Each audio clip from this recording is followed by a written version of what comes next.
In their attempt to rescue Yanagi and Mr. Tate Sako, Rekka, Domon, and Fuko lay siege Kurei's mansion. The first obstacle awaiting them is Maria, the stone guardian who uses her laser to destroy anything that moves. Rekka and his friends seem doomed. However, by taking advantage of Maria's inability to fire continuously, the three manage to topple the stone statue. They proceed to the next room where they confront Leilon Katashiro, bearer of the Katakugutsu Madogu. With her powerful tornado, Winasak ni Iron lahat ng manikin sa pamamagitan ng kanyang Fujin at inakala ng lahat na tapos na ang laban. Subalit si Bridget ay may patibong na inilaan para lamang sa kanila. Isa na kitang puppet ngayon. Hindi ako makagalaw! Anong nangyari? Ang mapanganib na pakikipaglaban ni Ira sa tahanan ng mga manika.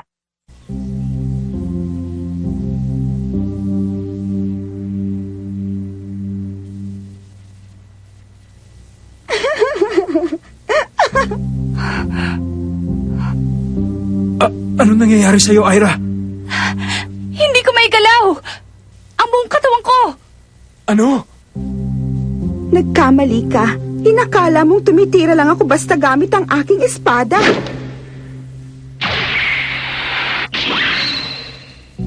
Habang naglalaban tayo, isa-isa kong kinabit ang aking mahiwagang sinulit sa iyong katawan. Ngayon, maski isang daliri mo, hindi mo maigagalaw nang hindi ko pinahihintulutan. Asar! Nakakasar talaga! Hoy, babae! Hindi mo pwede gawin niya kay Ira ko!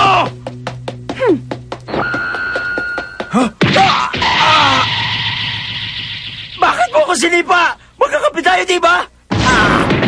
Ira! Tigilan mo na nga yan! Hindi ako may gawa niyan! Sinabi ko naman sa inyo, nasa ilalim na siya na aking kapangyarihan. Ngayon, Ira, gusto kong labanan mo ang iyong mga kaibigan.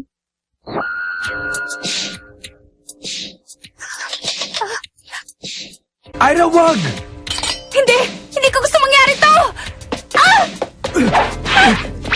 Ira! Ano ba? Tumigil ka na! Sabi lang hindi ako nagpapagalaw ng katawan ko eh! Ang sakit. Kailangan ko siya mapigilan kahit na masaktan pa siya. Humanda ka, Ira! Ano nangyari sa'yo, Max? Huwag mo sabihin naging puppet ka na rin! Pasensya na kayo. Hindi ko na ipagpaalam na itatali kong mahiwagang sinulit sa inyong buong katawan. Abala kasi kayo kay Ira. Max! Naloko na!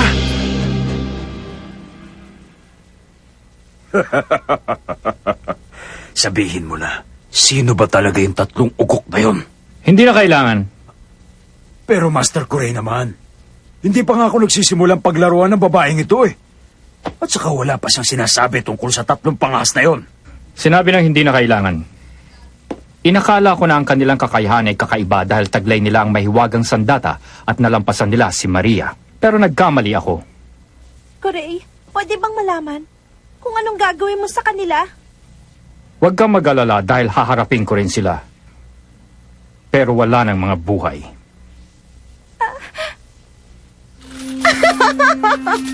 Ngayon, alam niyo na kung anong pakiramdam ng isang manikin.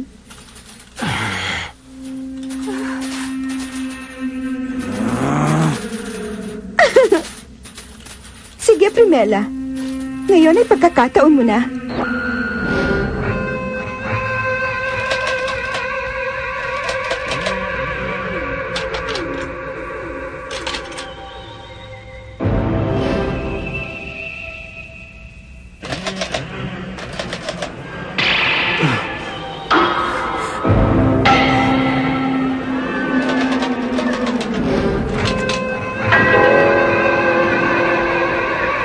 Pasensya na, Ira, pero ikaw ang kailangan niyong unahin.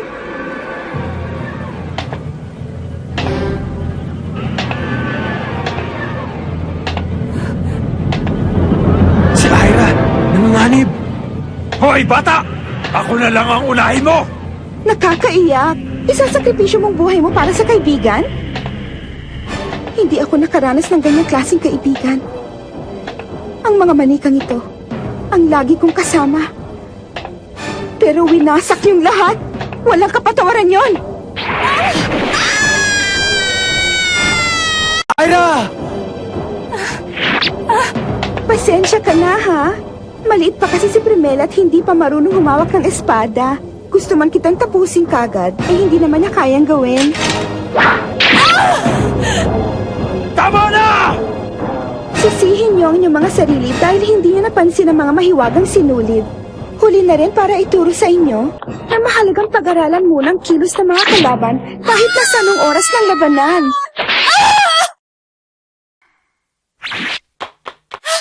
Ira! Mag-isip ka ng paraan!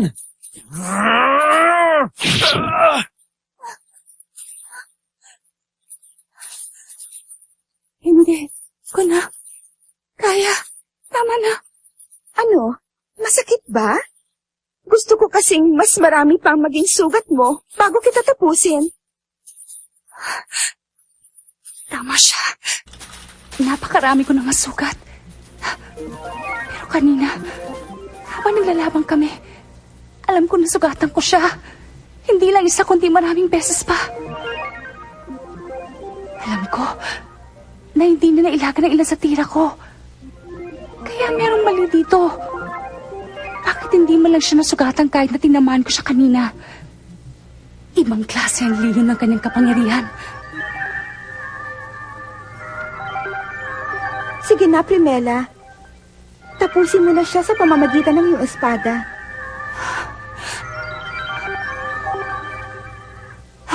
Isa siyang... Ira! Tama na!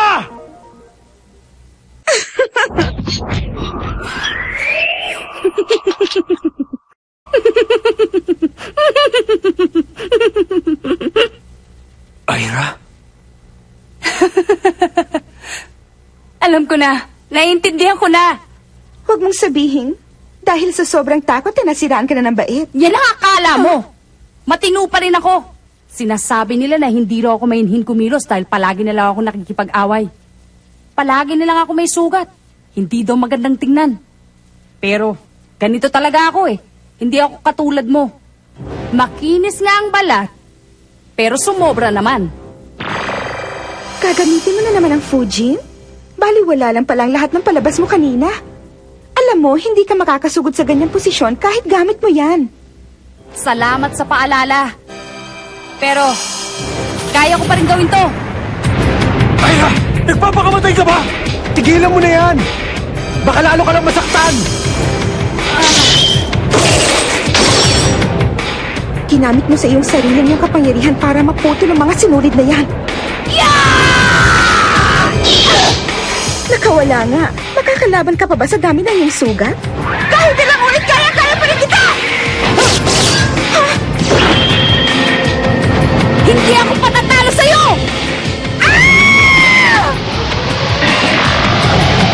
Ayan na! Ang katako butsu! Ngayon na, Ira! Pagkakataon mo na! Ano ba? Sugod na! Ira! Huh? Bakit pa? Tapos na ang lahat eh. Tapos na ba? Hindi na makakagalaw yang si Bridget. Kahit ano pa ang gawin ninyo. Dahil isa lang siyang manikin. Manikin lang! Naloko niya tayo ng husto. Nung una, akala ko si Bridget ang kumokontrol sa lahat ng manika sa kwartong ito pero isa rin pala siyang manikin. Kaya pala hindi siya nasugatan kahit tinamaan ko siya. Kung ganon, sino nagmamayari ng mahiwagang sandata at kumokontrol sa lahat ng manika dito sa loob ng kwarto? Ewan ko. Bakit hindi siya ang tanungin natin?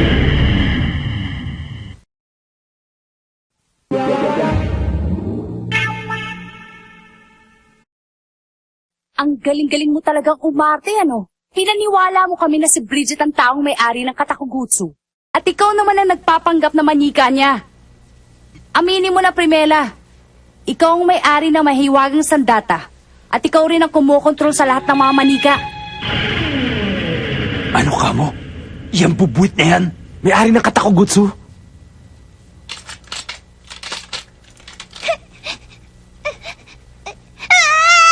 Akala ko hindi niyo ako mababako! Huh? Paano niyo ba nalaman? Ang sakit-sakit na nga ng mata ko eh. Kasi pinipilit kong huwag pumikit na kamahalata niyo. Sinunod ko lang ang payo mo. Pinag-aralan ko ang bawat kilos ng kalaban. Una, inisip ko kung bakit hindi nagalusan si Bridget sa aking tira. Tapos nakita ko ang takot sa mga mata mo. Nagpapanggap ka dahil wala ka pang karanasang pumatay ng tao. Kaya naman, natakot ka baka mapatay mo ko. Sinubukan mo ring itago ang iyong takot sa amin.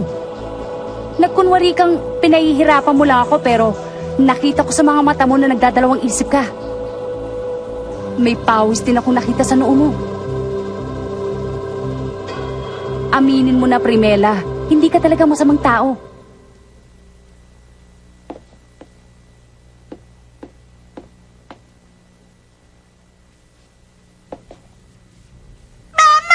Nanay niya yun? Paano naman nangyari yun? Tahan na, Primela. Hindi naman kami galit sa'yo eh. Ang gusto lang namin malaman kung bakit mo ginawa yon. Noong 1 taon lang, iniwan na ako ng mama ko.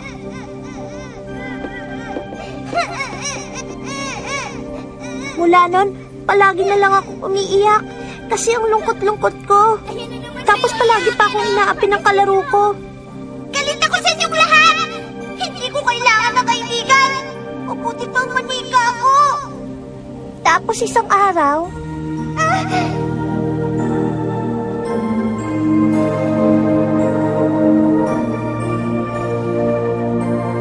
Mama ko! Ayan ang mama ko! Mula nun, lagi ko nang pinupuntahan ng mama ko araw-araw.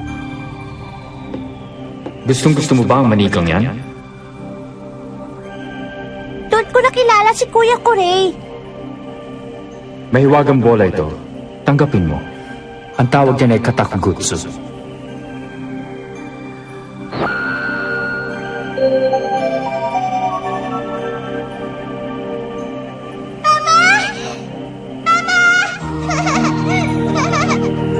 Nasa iyo ang mga katangiang hinahanap ko. Mga piling nilalang lamang ang maaring mamahala ng bolang yan.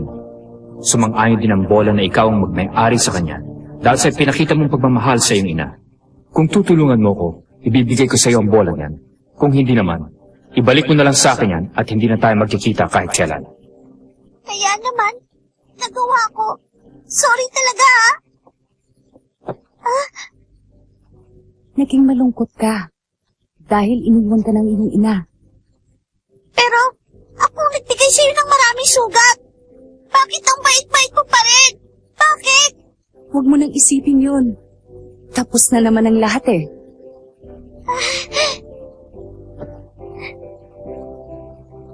Ang bungo mo, pareho kayo ng mama ko. Paano si Kuya Kuray? Hindi ko kayo pwedeng maging kaibigan. Magagalit siya pag nalaman niya nangyari ito. Huwag ka na mag-alala. Kahit na magalit pa sa'yo yung kuray na yan. Kaming bahala dahil kakampi mo na kami. Talaga? Hindi na kayo galit sa akin ngayon? Hindi mo naman kasalanan eh. Si Kuray ang dapat sisihin dahil sinamantala niya ang pagmamahal mo sa iyong ina, lalo na nang mawala siya sa piling mo. Kuray! Kuray, alam mo ba?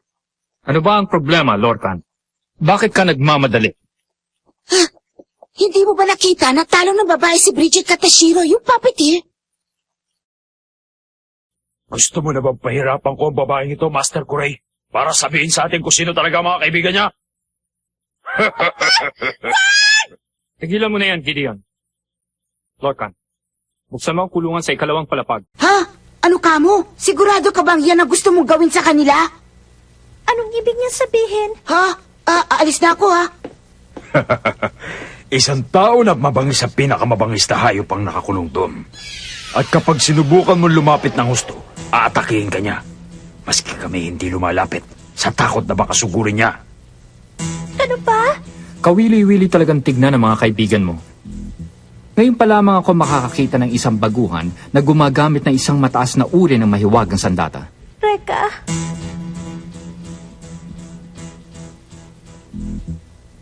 May nakikita akong bumabalot sa kanilang masamang pangitain. Maaaring nasa panganib ngayon ang kanilang mga buhay sa loob ng palasyo ni Kuray. Yan na lamang ba ang mahalaga sa'yo? Huwag ka nang umasa, mabibigo ka lang. Wala akong pakialam sa kanila at hindi ko sila tutulungan.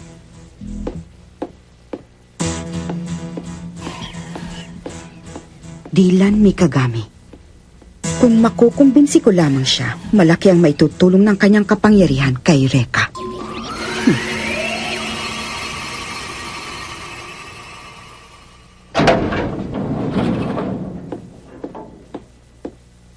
Hay, nakakainis naman oh.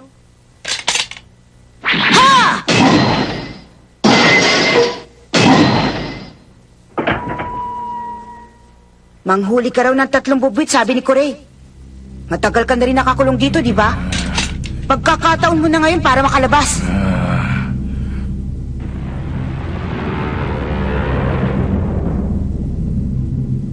Salamat ha. Medyo mahapdi pa pero okay lang ako. Tara na! Iligtas na natin si Ana at si Mr. Suko. Tama. Pero dapat muna nating puntahan yung Kuray na yan. O paano, bata? Sasamahan mo ba kami? Ang bastos-bastos mo naman! Ba't mo na lang ako tinawag na bata? Binigyan ako ng pangalan ng mama ko, no? Akala ko pa naman mabait ka. Ano ba talagang pangalan mo, bata? Ibig sabihin hindi Primela ang tunay mong pangalan? Anong problema? Bakit biglang namulay ang mukha mo? Ano? Lakasan mo. Murikawa? Lola?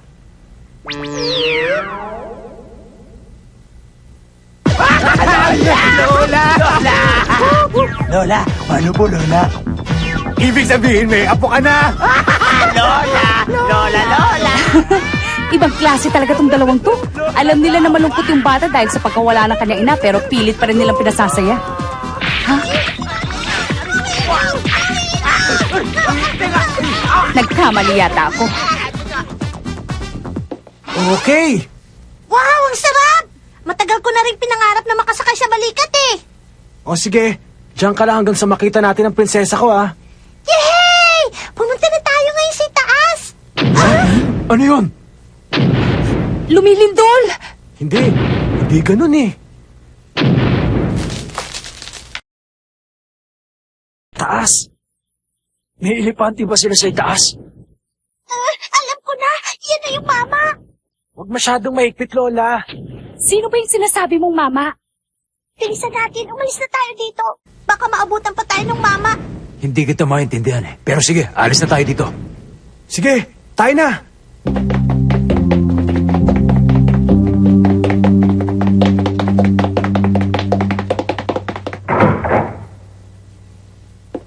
Ang dilim-dilim naman dito. Halos wala akong makita eh. Teka, Lola. Sigurado ka ba na ito ang daan papunta sa itaas? Kailangan nating dumaan dito para makaakyat sa taas. Ah! Kaya lang, andyan na yung mama! Sino ba yan?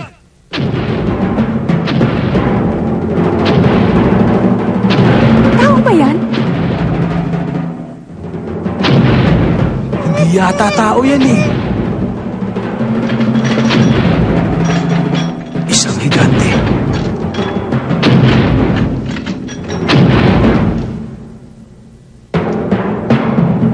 Hoy! Sino ka ba talaga? Ang pangalan niya ay Tadeo. Anong klaseng tao yan? Mamamatay tao yan at kinulong ng 200 taon. Kinuha siya ni Kuya Kuray para gawing bodyguard. Sobra naman yata ang lakas niya.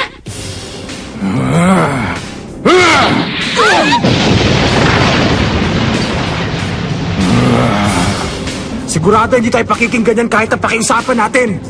Oo nga. Ako nang bahala sa halimaw na yan! Ha? Max? Huwag mo sabihing lalabanan mo mag-isa ang halimaw na yan. Bakit hindi? Mano sa mano ang unang batas ng laban. Kung nakayanan ni Ira na makipaglaban na nag-iisa at nanalo, kaya ko rin gawin yon. Kaya mabuti pa, tumabi muna kayo!